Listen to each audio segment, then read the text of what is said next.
Morning, everybody. My name is Justin Pelham. I'm the communications specialist with the Muskegon Lakeshore Chamber of Commerce. This morning, we have a great presentation from Chris Harper from Hungerford Nichols CPA and Advisors, where he'll be talking about CARES Act and other noteworthy current developments. I'd like to thank our sponsor this morning, Wasserman's Flowers and Gifts. Angie Nealand is in on this call, and if you have any questions, you can message her in the chat and she'll be willing to talk with you. So with that, I'll be turning it over to Chris. Chris, what things have you been working on? What's going on with the CARES Act and what other developments are happening? Sure. Yeah, so let's take a look. I've prepared some materials for everybody. And really, this is a very fluid situation. But as we take a look at it, I know there are a lot of businesses that have been injured. So one of the things that we're focusing on a lot at Hungerford Nichols is providing liquidity options for clients. And there really are two significant opportunities here. It's the SBA has always had these economic injury disaster loans available, and that certainly is an option. Toward the very end of our discussion, I'm going to put a chart on the screen that compares some of the major provisions of those EIDLs with the other thing that you probably see a lot more in the news right now, which is the Paycheck Protection Program loans. And that's really where we're going to focus a lot of our efforts. But it's not a foregone conclusion that you'll just use the PPP loans, but we're seeing a lot more clients use those than the other option. The big goal here, what is Congress trying to accomplish, is to keep people employed with paychecks. Keep that in mind, okay? I'm just looking at some very current events, looking at the Wall Street Journal right now. The House is expected to approve a $484 billion package because you may have heard that, the initial funding was $350 billion, and that was exhausted last week. And once the money's gone, the money's gone. If your lender did not have an SBA approval, you were unfortunately out of luck for that first round. So I guess probably the biggest message here today is if you missed out on the first round, be ready for the second round. And I'll give you some checklists, some things to have ready with your lender. They're looking at this bill has another $310 billion for the Paycheck Protection Program. And one of the things that some people thought was a problem with the first tranche of funding was, it ran out so quickly, and a lot of very big businesses seem to have gobbled up a lot of those funds. Well, this bill right here has a carve out, $60 billion for small, mid-sized, and community lenders. So keep that in mind. There's about so $310 billion, $60 billion for small, medium-sized community type lenders. A couple of terms we need to talk about. We're going to talk about this 8-week period. If you receive a PPP loan, one of the really attractive features is that this loan is eligible for forgiveness, okay? As long as you use the money for the proper types of expenses during the 8 weeks after you close on the loan. So you basically have 2 months. You really have to be careful with how you're using that money. And since the focus of this legislation is really to keep people employed, one of the key terms here is payroll costs. What is included there? Payroll costs are going to be salaries, wages, commissions, leave pay, sick time, and payments for certain benefits like group health care.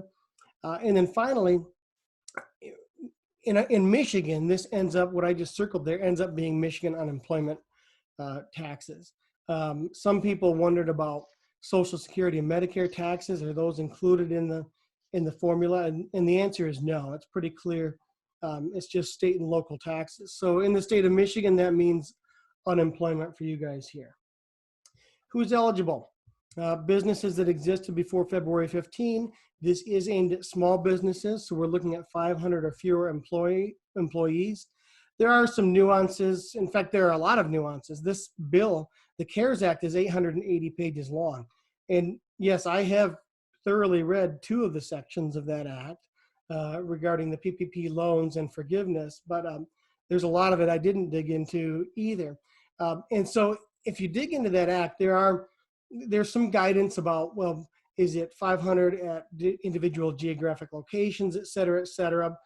So my point is this: if you're punching up near that 500 employee limit, just know that there are some details you have to pay attention to. Okay.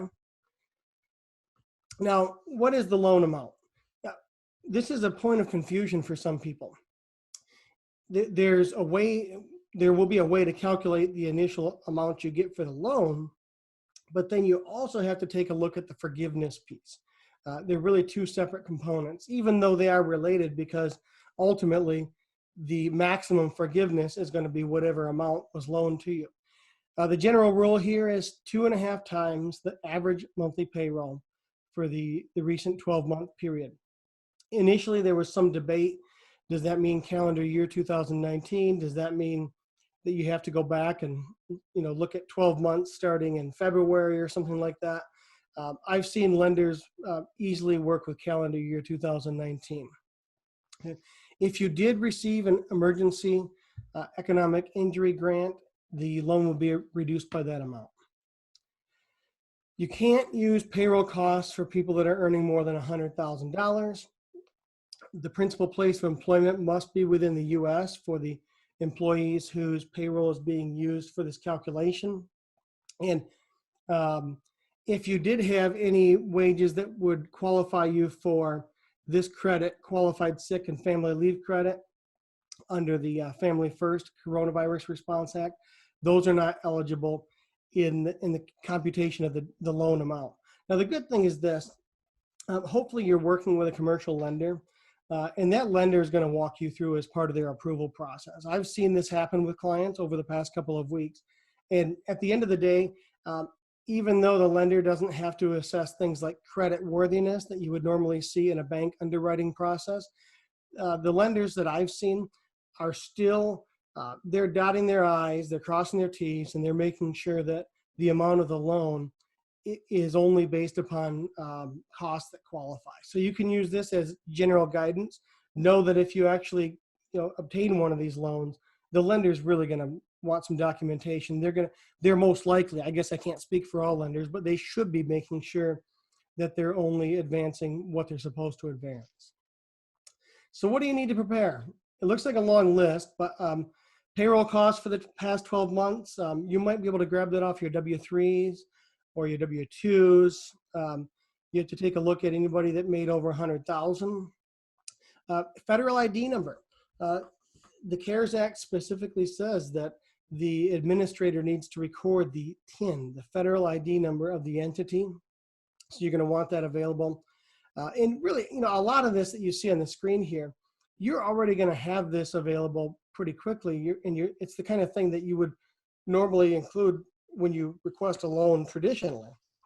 But some of the other things here, number of full-time equivalents. We're going to see in a minute that there are some handcuffs regarding the forgiveness. If your payroll contracts a certain amount, then it may not be fully forgiven. So we need to know what the baseline full-time equivalent employees number is. Any other businesses owned or commonly managed by the applicant, you're going to have to put that on the form. In fact, I should point out, this is the form you're looking for. You can get it off the internet from the SBA's website, or your lender probably has a copy of that. Form 2483, it's a 2-page PDF, basically, not incredibly difficult to complete, but this is the kind of information you're going to need for that. You're going to have to certify that uncertain economic conditions make this loan necessary to support your ongoing operations. I've recently read some interpretations from the SBA that say this is not supposed to facilitate business expansion. This is to keep your business up and running. And you're supposed to use the funds to retain workers, maintain your payroll. You're allowed to use it for mortgage payments, rent payments, and utility bills. Okay. There's some, and I think I have clarity on this now, but there's some debate about these mortgage payments because there's some verbiage in the act that says you can use it for mortgage payment, interest, or any interest on pre-existing debt. And that's interesting because in calculating the loan amount, they talk about mortgage interest and other interest. But when we look at the forgiveness amount, we're going to look at it in a minute here. It's pretty specific that it needs to be mortgage interest. There needs to be some kind of a lien on real property or a vehicle, something like that. That's my interpretation at this stage. The disclaimer is the situation is fluid, and I mean, anytime that Congress puts together this kind of a massive package in such a short time frame, there are bound to be things that they did not anticipate, and there's going to be clarification. I'll just give you one example. If any entity receives more than $750,000 of federal funds, they are subject to a single audit, which is a compliance audit under OMB Circular A-133. That's the Office of Management and Budget. So here's an interesting thought. If you have a PPP loan that exceeds $750,000 and it gets forgiven, do you need to get a single audit from a CPA firm? And right now, I think the answer is yes, but we are awaiting guidance from the OMB to see if there's going to be an exemption. Because I got to tell you, it would be an interesting situation. You would have actually CPA firms probably hiring other CPA firms to audit them. What a weird concept. So just there's going to be additional guidance, is my point. Okay, those are a few things I can think of, and I'm sure there are things I have not thought of. No personal guarantees, guys. No collateral. Normally with an SBA loan, you have to show that you've exhausted other sources. That's not the case. The CARES Act specifically says the interest rate cannot exceed 4%. What I'm seeing right now is 1%. Payments are deferred for 6 months. No fees associated with these loans. And I have actually seen that happen with clients. And if the amount is not forgiven, then you have to pay it back within, it's 2 years, which I interpret as 18 months after the deferral period. Okay. So loan forgiveness. This, as I mentioned, includes payroll costs, mortgage interest, rent, and utilities. You need to, this may be one of the more important slides here. If you take away anything other than, two big takeaways. Get in touch with your lender as soon as you end this webinar to make sure that you are in line for this next tranche of funding. That's takeaway number one. Takeaway number two is, if you get one of these loans, be super, super careful with the money and how you spend it. If you use it for the purposes that are listed on the screen, the loan will be eligible for forgiveness. Okay. If you use the money for other purposes, you're probably not going to get the full forgiveness. And that's a big deal, because this is still a loan. The extent it's not forgiven, you're going to have to repay this. Okay. This forgiveness is debt-free. Normally, cancellation of indebtedness is included in your federal taxable income. So this is not only free money. Well, really, it's not free, but it's free to you. But it's tax-free. Okay, that is huge. Use it only for the appropriate purposes.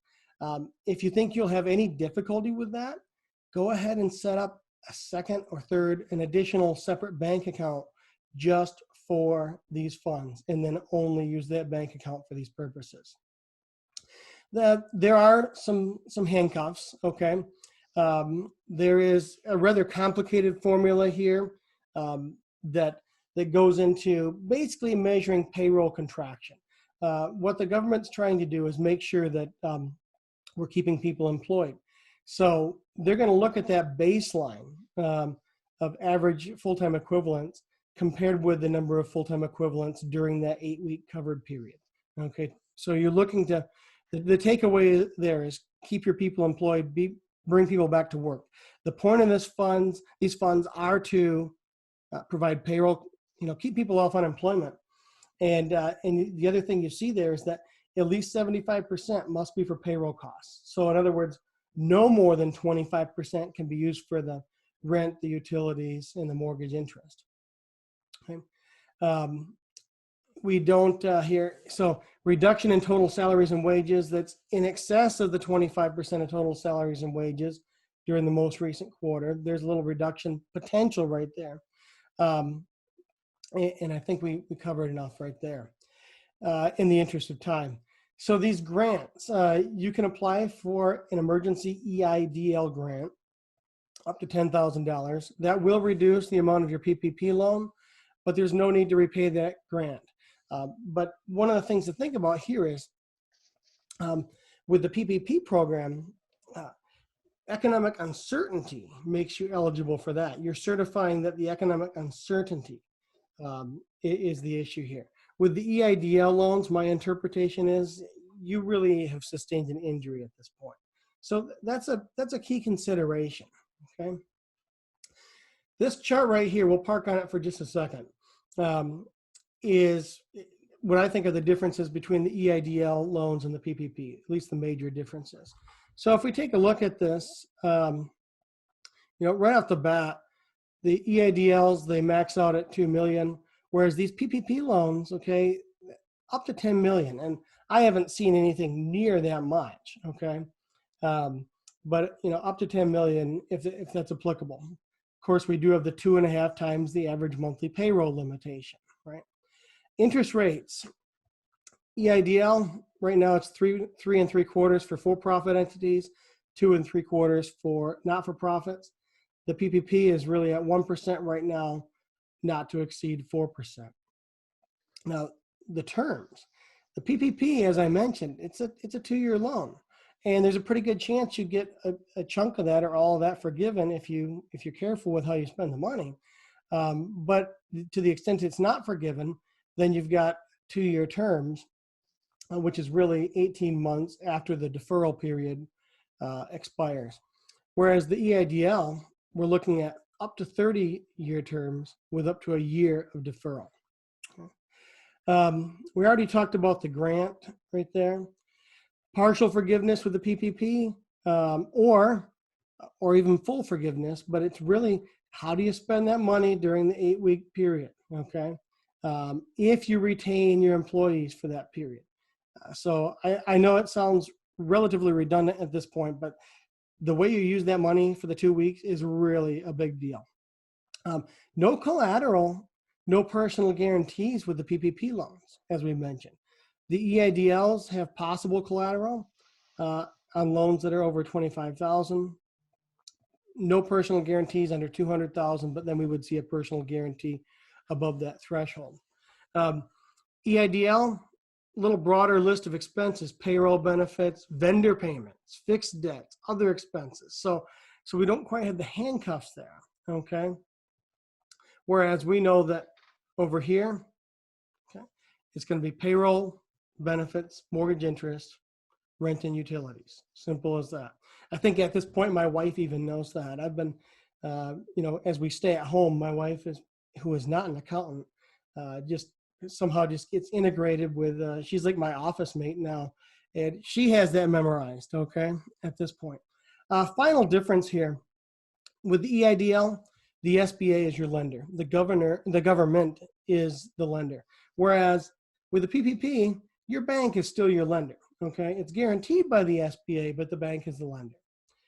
Big takeaways here, guys. Act now, okay? Funds were exhausted. We have the $310 billion almost certainly coming today. Keep an eye on the news. One of the problems that we saw was some people had difficulty with their lenders. I mean, I responded to a number of client situations where they were saying such and such bank, and I won't name any names, some banks just were not accepting people. I can think of a major national bank that was not allowed to be a lender because of some naughty stuff they did in the past. So one of the things that we saw here recently is fintech companies. We're talking QuickBooks Online, PayPal, Squarespace, companies like that have been approved. So if you do a quick Google search for fintech lenders, PPP, you'll see the list. It'll be one of the first things that comes up. Just know that if you're having difficulty with a traditional lender, this might be an option, okay? Be nimble. I mean, that's a big takeaway. A few weeks ago, as we were looking at getting these in place for our clients, I can think of one client in particular that was incredibly proactive, and they completed the SBA application, and we had it submitted to the bank, and then we went to sleep, And overnight, while we were sleeping, the SBA changed the application. We had to do a new one. So you're going to have to be nimble. We're almost out of time here. I just want to talk about a few just other noteworthy developments that you should be on your radar screen. Okay, and I'm going to go through these quickly. Individual stimulus payments. We're talking about the $1,200, the $500. You should be seeing those. I've seen those appear in people's bank accounts. So we could devote an entire presentation to that. Just know that those are really happening. Required minimum distributions for 2020. If you're over age 7, over the threshold, you don't have to take those this year. Normally, if you take money out of your retirement plan early, there's a 10% penalty. It does not exist this year if it's for coronavirus-related expenditures. And then finally, employers who retain employees, there is this refundable credit up to 50% of wages, up to a maximum of 10,000 of wages. So that's $5,000, right?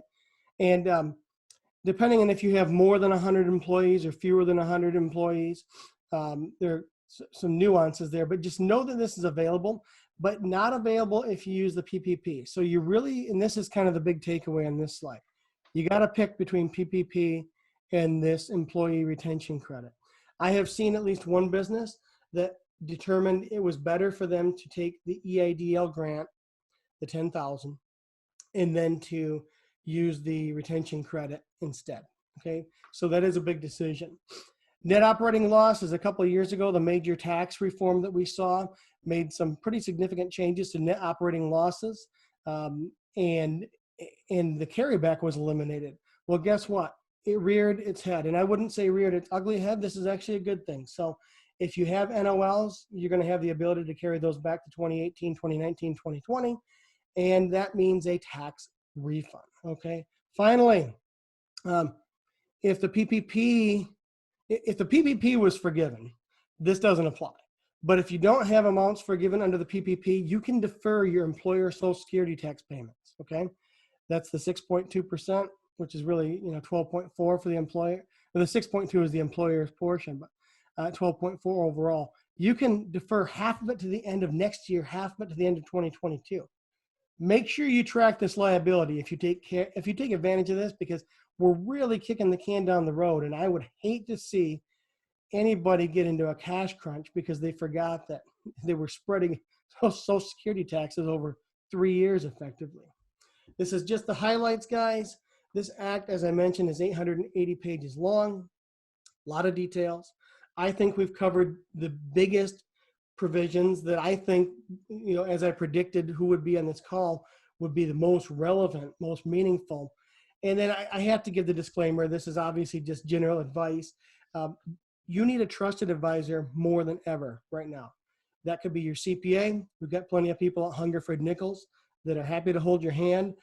Probably involves a good relationship with your attorney, and definitely involves a good relationship with your banker. Okay, that's me. All right. Thank you, Chris. That was an informational presentation. Thank you for taking your time to do that. We'll now move into some question and answers. If you have a question, please go down to the menu bar, click on Manage Participants. A sidebar will open where you can raise your hand. That'll allow me to know that you have a question, and I will call that out and you can ask your question. The first question that I'm going to go to is in the text. Is this available to sole proprietors who have rental properties? It's available to sole proprietors. What I would say is it's going to depend upon your payroll. Okay, so the initial amount of the amount of the loan is based upon 2.5 times your payroll expenses. But there are provisions for measuring this for self-employed individuals, like a Schedule C type individual. So my thought is yes, but the limitations are going to be with the payroll. Okay, thank you. The next question will go to Sonia. Hi there. Thank you for hosting this. When does the 8 weeks begin? The 8 weeks begins the day you close on the loan. Even though we're probably not going to be opening for several more weeks, is my guess. That's correct. Yep. Remember, the point of these funds is to go toward payroll and to keep people employed.